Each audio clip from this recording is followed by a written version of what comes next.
Welcome to the video solution for physics past paper. This is Edexcel IAL Physics Unit 4, October 2019. So let's start. Question number 1. Which of the following is are the base units of for the Planck constant h?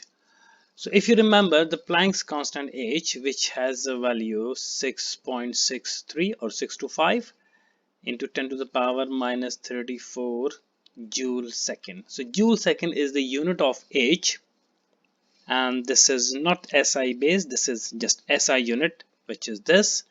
So but we need to give you a base unit. Remember, whenever they say base unit, so you need to give answers in terms of these 7 base unit like kg, meter, second, Kelvin, ampere, mole, and 1 2 3 4 5 6 and candela.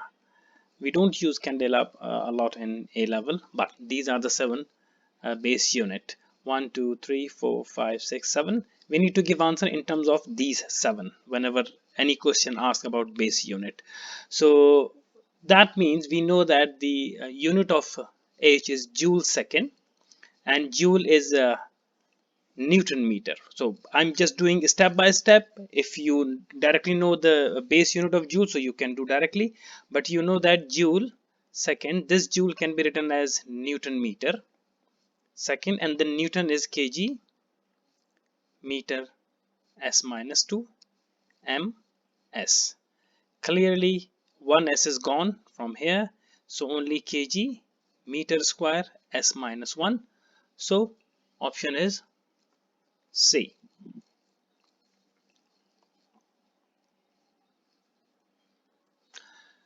A railway truck moving with velocity v connects with an identical railway truck that is initially stationary. The two connected trucks move off with a velocity of v by 2. Select the row of the table that correctly describes whether momentum is conserved and whether the collision is elastic.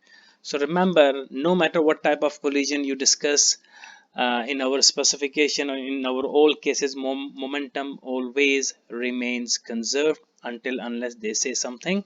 Otherwise we always assume that all types of collision momentum stays conserved, so we just ignore A and B immediately.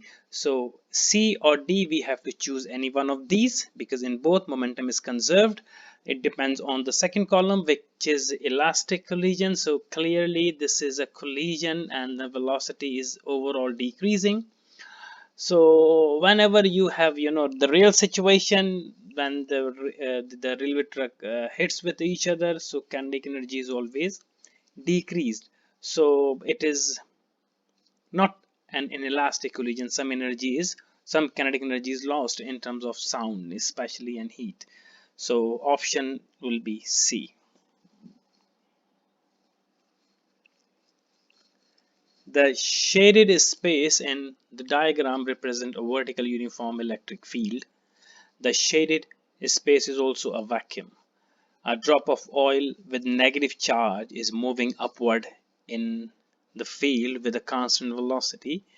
A second drop of oil has a positive charge and is also within the same electric field. So we have two oil drops with a negative charge and positive charge, and the condition is the negative charge is moving upward with a constant velocity. This is really important statement or condition that they are giving. A particle moving with a constant velocity, that means all the forces acting on the particle should be balancing, or some of the forces should be zero because of the constant velocity. So sum of F must be 0, or acceleration should be 0.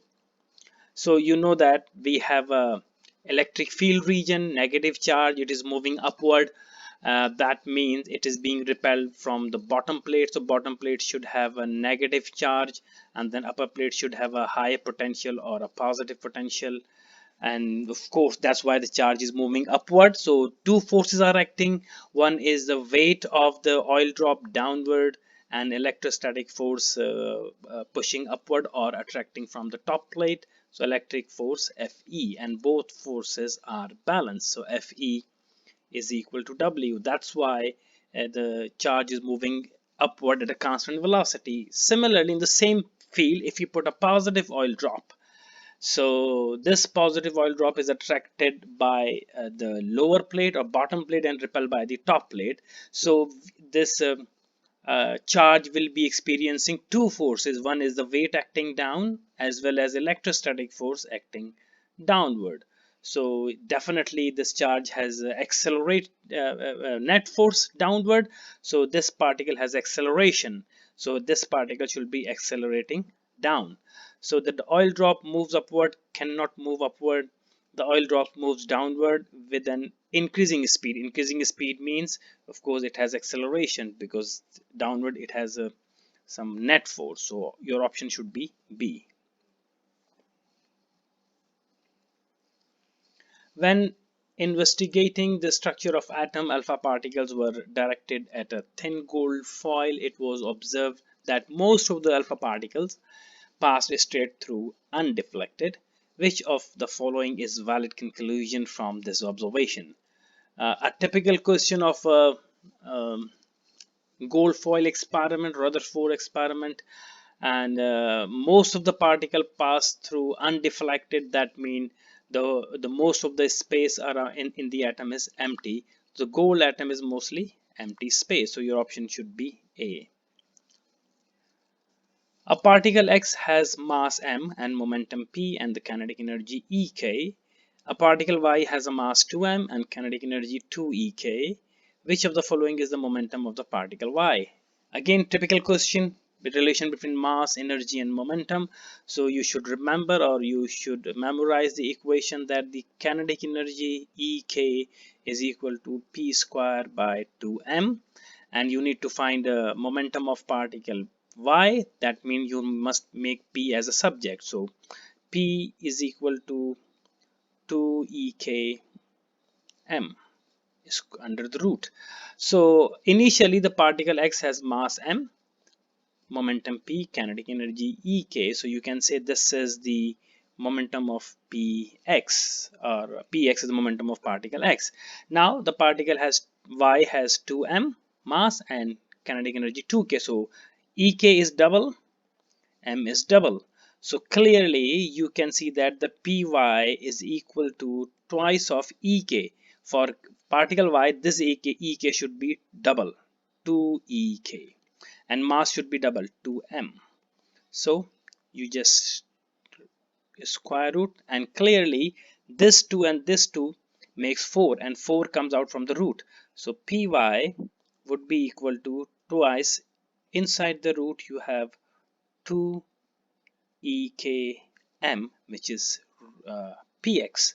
That means py is equal to twice of the px, so double. So option is C.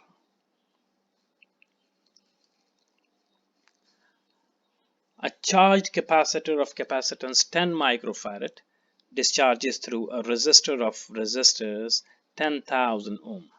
After time t, 10% of original charge remains on the capacitor. Which of the following gives the value of t in second?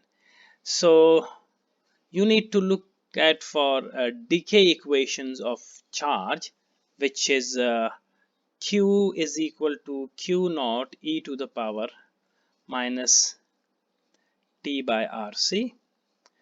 This is the equation of charge that stays during discharging. Q is the amount of charge that remains in the capacitor after time t.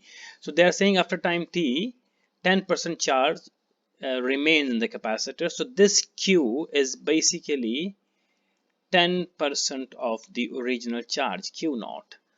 Meaning this Q can be replaced with 0.1 Q naught is equal to Q naught e to the power minus t by rc. R is 10,000. 10,000 means 10 to the power 4 into capacitance 10 microcapacitor. Micro means 10 to the power minus 6. So you can write 10 to the power minus 5, because 10 microfarad, micro is 10 to the power minus 6, and 10 plus minus 6 plus 1, so minus 5. And clearly Q0 gone. 0.1 is equal to e to the power minus t by 10 to the power 4, 10 to the power minus 5, so 10 to the power minus 1. This is e to the power. Now we need to remove e, so we take log ln both sides. So you apply log both sides, so ln 0.1 is equal to, this e is gone, and minus t upon 10 to the power minus 1 comes down. So you say that minus t is equal to 10 to the power minus 10, and then t is equal to minus 10 to the power minus 1 ln 0.1, and 10 to the power minus 1 is 0.1, so minus 0.1 ln 0.1. so clearly the option is D. Which of the following statement is the reason why electrons can be used to probe the nuclei atom? Electrons are negatively charged. There is nothing to do with the negative or positive charge. Electrons can be accelerated through high energy. Electron can behave as a particle. Electron can be accelerated to high energy because we are discovering a structure of nuclei. So we need some particle which is smaller and then can hit with a high energy, can break the nucleus. So option should be B.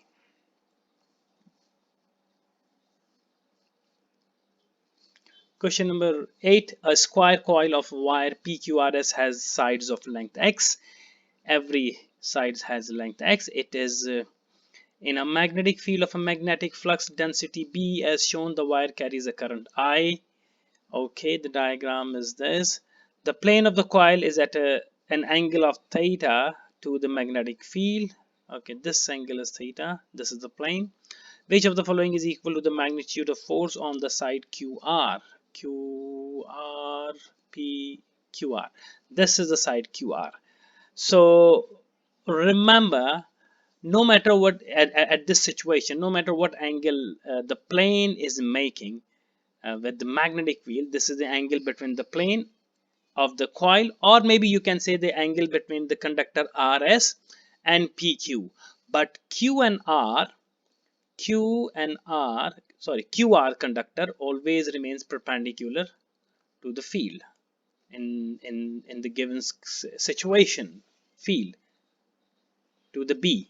That means sine 90 equal to 1, because you know force is equal to BIL, Bell sine theta. This is a general formula for force on a conductor of length L making some angle theta, but in this case the conductor QR is perpendicular, so sine 90 is 1, so force is BIL, and in this case magnetic field is B, current is I, and the length of each conductor is x, so BIX is the force acting on the conductor QR, so option is B.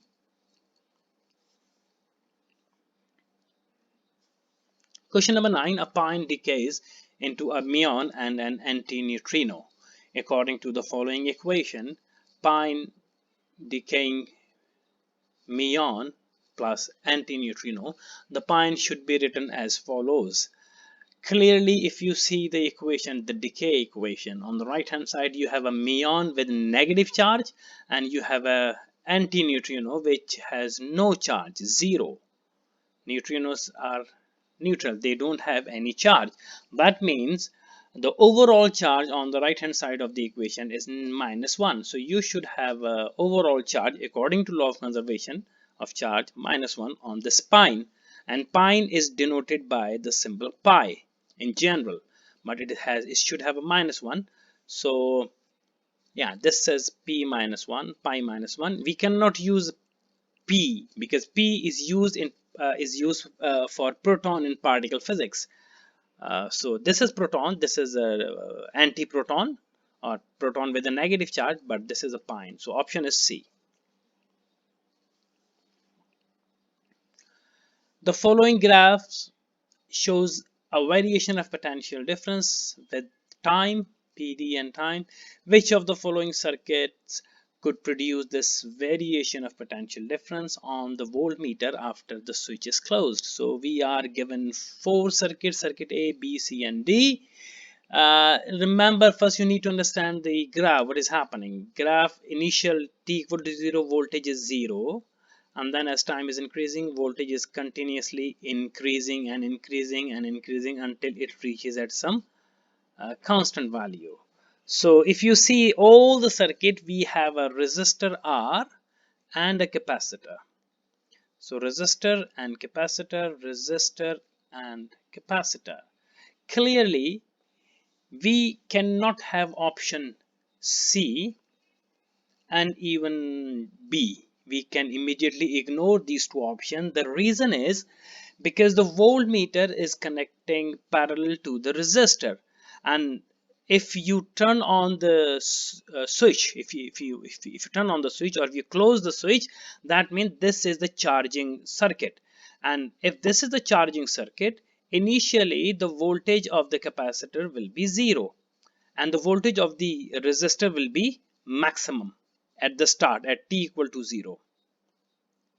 So the voltage of resistance should be a maximum. As the capacitor keeps charging, the resistance, the voltage of the resistance should be decreasing. So it should be a decreasing curve, not the increasing one. So that's why we cannot waste time on B and C. We need to think whether D and A is the best option. Clearly you can see that for D, switch is attached in between, so no matter whether the switch is closed or open, capacitor will be fully charged automatically. So of course there's no relation of turning on turning off the switch. So yes, indeed, A, if you turn on the switch or you close the switch, something like that, then current start flowing and capacitor start charging from 0 to some maximum charge. So voltage will be varying in circuit A.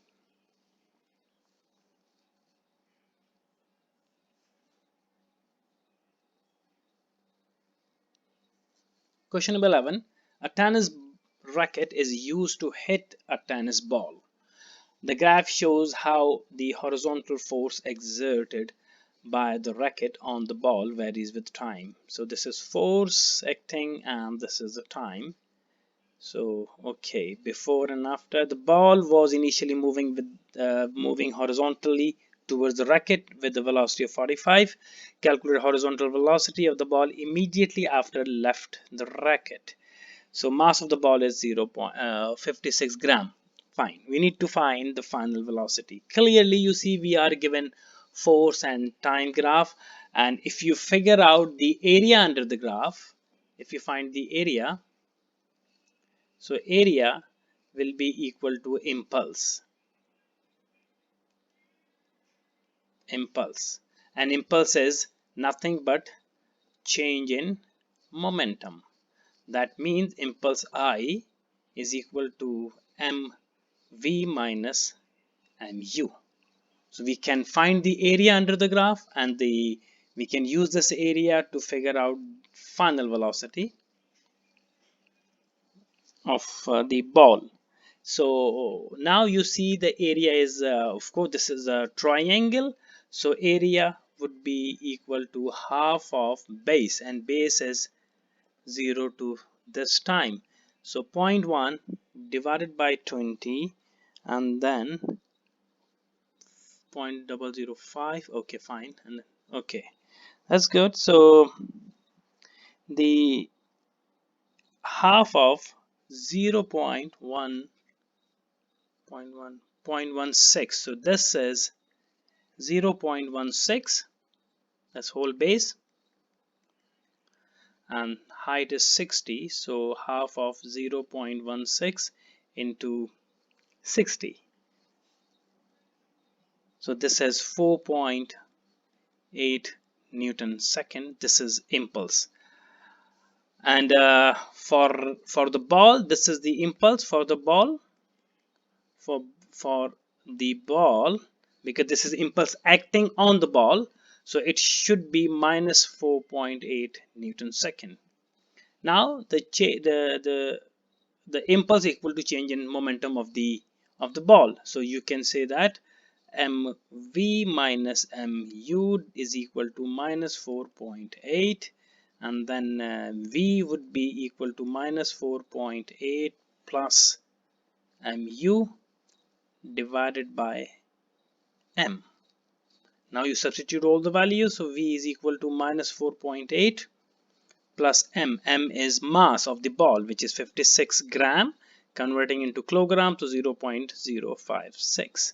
So 0.056 times u is the initial velocity, which is 45, divided by mass 0.056. You solve this, so v would be equal to minus 47 meter second inverse. Why negative? Because of course it is moving in opposite direction, that's why we should have a negative sign. And then yeah, so v is equal to 40.7, or you can round it off till 41. This is okay. A student recorded a video of the ball before it was hit by the racket. Explain how you could use the video recording to determine the velocity of the ball before it was hit by the racket. A typical question of recording a video, we say that we can, pause the video, or we can slow down, we can watch in slow motion to analyze the motion, and then during slow motion we can measure the distance. We can measure the distance of the ball between 2 points, and from the frame rate we can find the time t, and then we can use v is equal to s upon t to figure out the velocity from the video recording.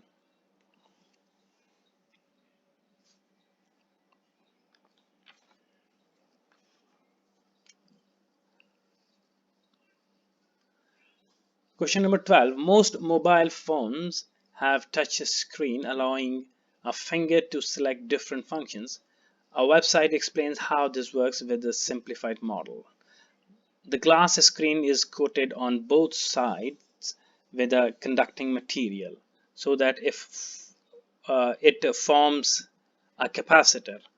A potential difference of 5 volt is applied across the two sides. So this is the glass plate, and we have a two conducting material on either side, and it is connected with some 5 volt power supply. Okay, add the diagram to show the electric field between the two sides. Indeed, we have a two conducting material separated by a distance with some material. We have some potential difference. So this is basically a capacitor. So this is a positive one, this is the negative one. That means this plate should have a low voltage, and this one should have high voltage, and in between we have an electric field from positive to negative, or from high potential to low potential. It has 3 marks, so we should draw at least 3 or 4 arrows. Remember, 3 arrows or 4 arrows, 3 to 4 you can say. Equi-spaced, important point, equi-spaced, and should touch the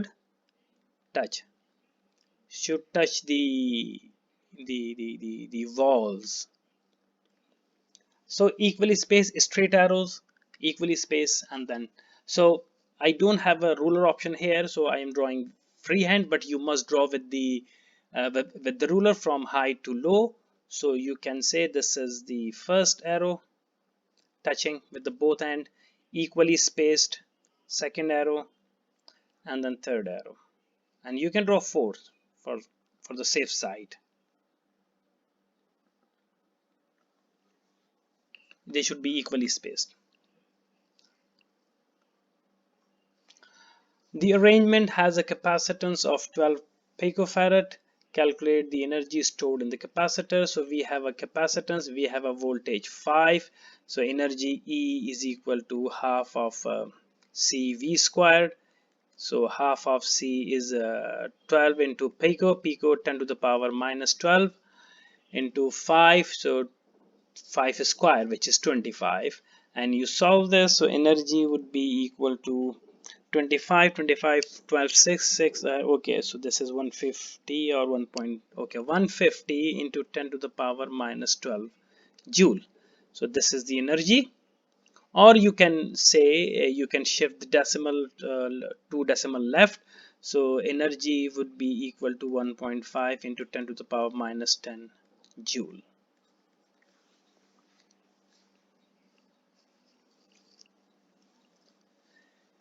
In normal use, the capacitor is then disconnected from the power supply, but the charge that gave the potential difference 5 volt is left on the capacitor. When the finger touches the screen, the effect is as if a finger capacitor of 1.5 picofarad has been connected to the original capacitor, forming the circuit shown.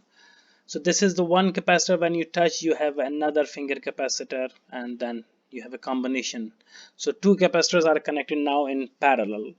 Some charges flows from the charge capacitor to the finger capacitor, reducing the potential difference to the same value across the both capacitor. Find the value of V. So the idea is when the 12 picofarad is initially charged,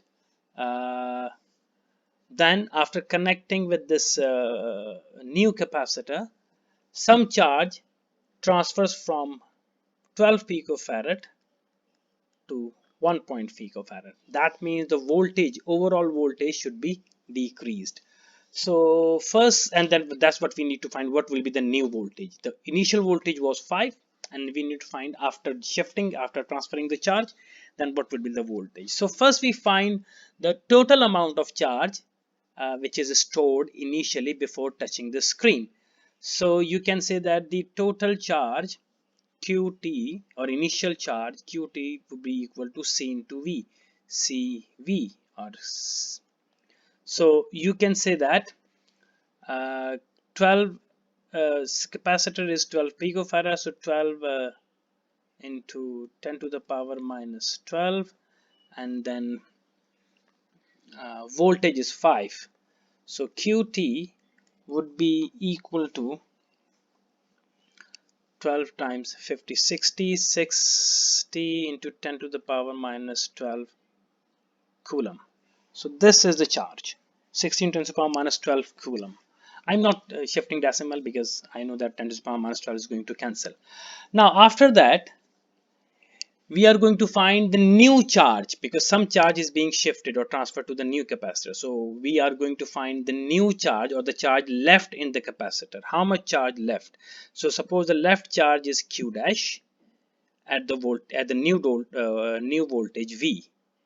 So that's what we need to figure out, the new charge after transferring. And how do we find the new charge? Remember, we have two capacitors connected parallel. So we know that for parallel capacitor, the ratio between the charges Q1 upon Q2 would be equal to C1 upon C2. This is a general expression for parallel combination. So the ratio between the charges stored is equal to ratio between their capacitances, because voltage is same in parallel.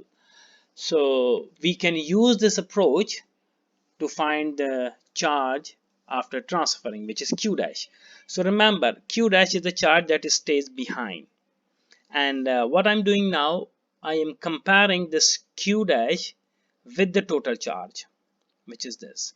So now, this is just for your reference. So you can say that Q dash with the Qt, which is the total charge, should be equal to the capacitance C divided by Ct, because total charge, then the total capacitance. So Q dash should be equal to C Qt divided by Ct. So you can use this formula to figure out Q dash. So Q dash would be equal to C. C is the capacitance of the first capacitor, which is 12 into 10 to the power minus 12, and charge QT is the total charge, 60 into 10 to the power minus 12 divided by CT is the total capacitance. This is a parallel combination. In parallel combination, capacitances are added. So 12 plus 1.5, 13.5 into 10 to the power minus 12. And you solve this. So new charge Q dash would be equal to 53.3 into 10 to the power minus 12 coulomb. This is the charge that remains behind in the capacitor of 12 picofarad, and now we have a capacitance, we can find the voltage. So you know that Q is equal to CV. So Q dash is equal to C into V. This V is the new voltage, remember. So Q dash we found. So 53.3 into 10 to the power minus 12 divided by 12 into 10 to the power minus 12, and then V. So cancel, and then V would be equal to 4.4 volt. This is the new voltage after distributing the charge and connecting parallel to another capacitor. It looks a quite lengthy way. If you are good in mathematics, so you can replace this C with this equation, and then you can directly find V after substituting. So you will just save maybe some second or maybe 1 minute of your time. It's your choice. How do you see that? Question number 13. Steam engines can have their speed controlled by the device shown in the photograph. A simplified diagram of the device is shown on the right. Okay, this is a steam engine. This is a simplified diagram. Two metal sphere, steel balls, pivot, length L, lever. Okay, two steel balls, each mass M, can move apart at the end of the lever that are freely pivoted as the vertical shaft rotates. Okay, the two steel balls moves apart so that the angle between the lever and the vertical is theta. Okay, so the shaft is rotating, something like, I guess, yeah. Okay, complete a free body diagram or free body force diagram to show a force acting on one of the steel sphere or steel ball as the shaft is rotating. So clearly you see that you have a weight acting on this steel ball and then tension acting along the rod. So you can draw this shape here, or maybe if you consider this, so weight acting down, don't forget the label, and tension acting along this rod. So this is fine. So you can say this is T, use ruler. This is not R, it should be labeled as T. So this is T, and you have a weight acting down, so weight of the sphere W. This is the free body diagram. The shaft is rotating at 62 revolutions per minute. Calculate the angle theta. A mass is 5.1 kg, length is given 270 millimeter. You need to find theta. If you see the diagram, you are giving a diagram of a metal sphere and then tension T in that direction, and then weight vertically down, and we are given some angle theta from the vertical shaft. So clearly you can see that this is theta, and now we have a component of this tension force. Clearly you can see that you have a rightward component, horizontal one acting right, and this will be T sine theta, and we have a vertical component acting on this sphere. So vertical component is this is T cos theta.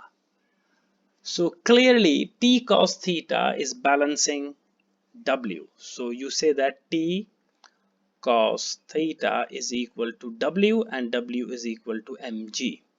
So this called as equation number 1. And the T sine theta is basically acting on the metal and it is acting toward the shaft. That means T sine theta is nothing but behaving or acting as a centripetal force. So you can say that T is equal to, sorry, not T, T sine theta should be equal to centripetal force, which is mv square over r. But we don't have a linear velocity. We are given, revolution per minute, omega.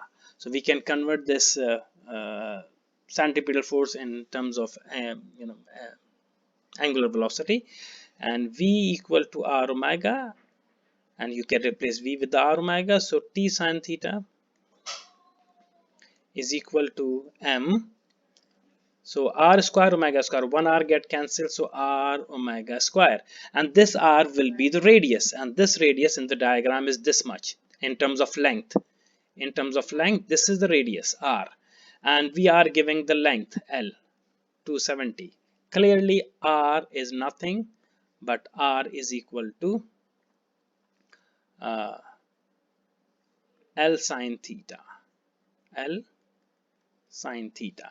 So now T sine theta is equal to m, r is L sine theta into omega square, sine theta gets cancelled, and now finally we have ml omega square equal to T.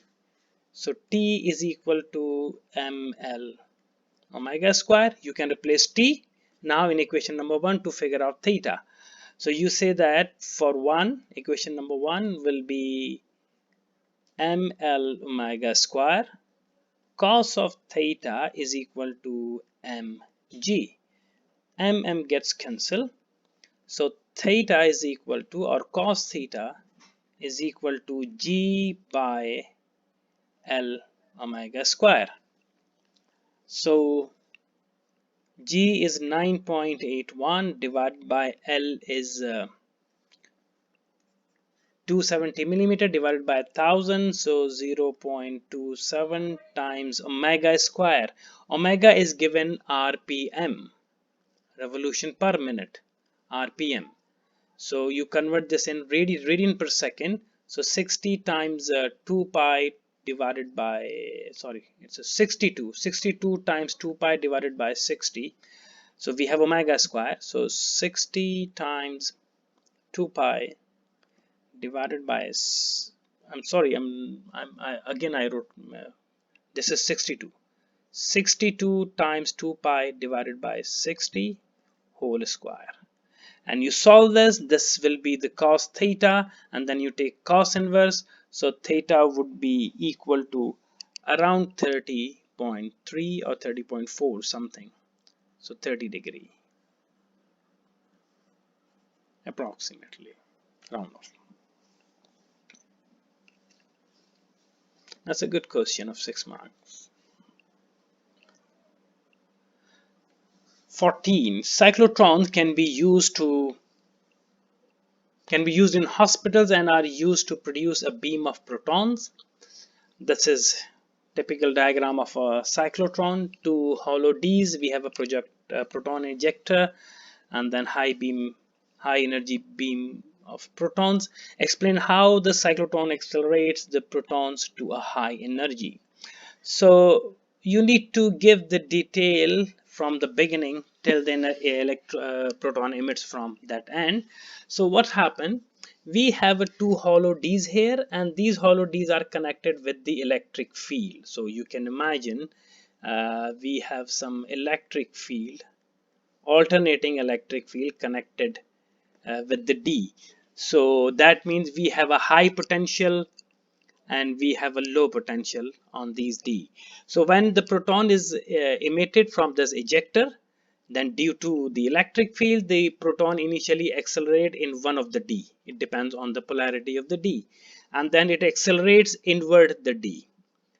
So it accelerates inside, it's going straight, but at the same time we have a vertical vertical magnetic field acting depending upon the charge or the motion. it may be from top to bottom or bottom to top, it depends. But we have a magnetic field acting over the D perpendicularly. That means proton is moving perpendicular to the magnetic field B.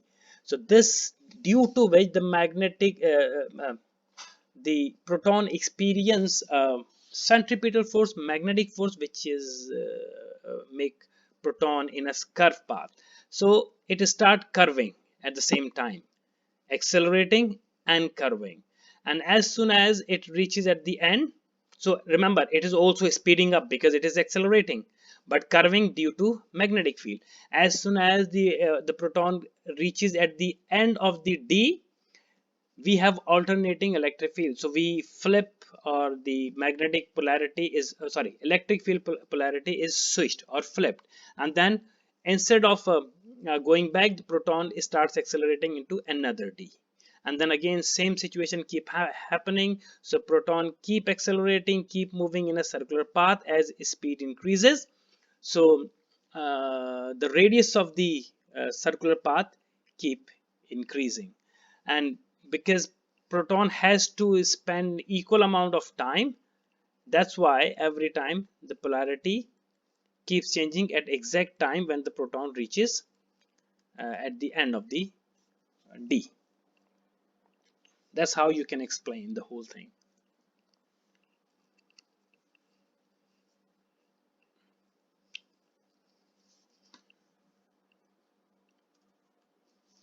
Fluorine 18 F918 is used for medical imaging. It can be produced by directing the high energy proton beam at a solution containing oxygen 18 atoms. Another particle is produced when an oxygen nucleus changes into a fluorine nucleus. By this process, determine which particle is produced by writing a nuclear equation. So clearly we have interaction, proton with oxygen 18. So proton plus 1, mass 1 plus oxygen, so you say plus 8 and then 18 arrow, and then we have a fluorine F plus 9 or 9. It is not necessary, it is good to write plus, but they are not writing here plus, so if you wish you can ignore the plus sign, so let's just ignore it. Okay, and then 18. Now what will be the next particle? So we need to figure out the mass and the charge. So according to the law of conservation of mass and charges, on the left hand side we have a 8 and 1, so total charge is 9. That means here we should have 0, and then this 18 and 1, 19, but fluorine has 18 mass, that means 1 comes here. Clearly this is X01, and it matches with the neutron. Neutron has 0 charge but mass number 1, so basically X01 is equal to neutron. So you can say that neutron is produced as a second particle.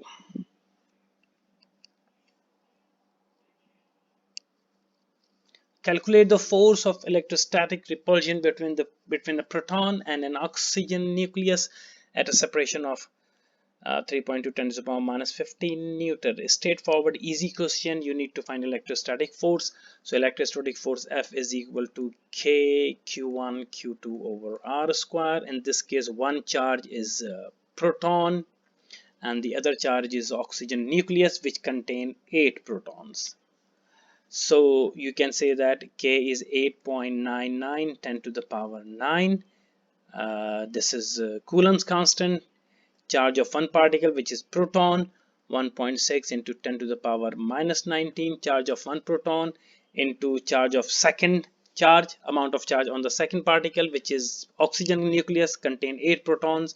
So 8 times of 1.6 into 10 to the power minus 19 divided by separation between these two, 3.2 into 10 to the power minus 15 whole square.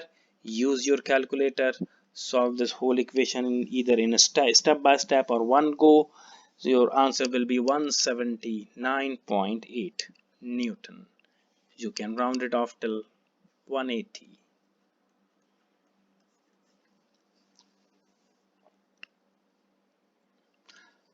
Thank you very much. I hope you understand this paper. Uh, we will see in the next part. Have a nice time.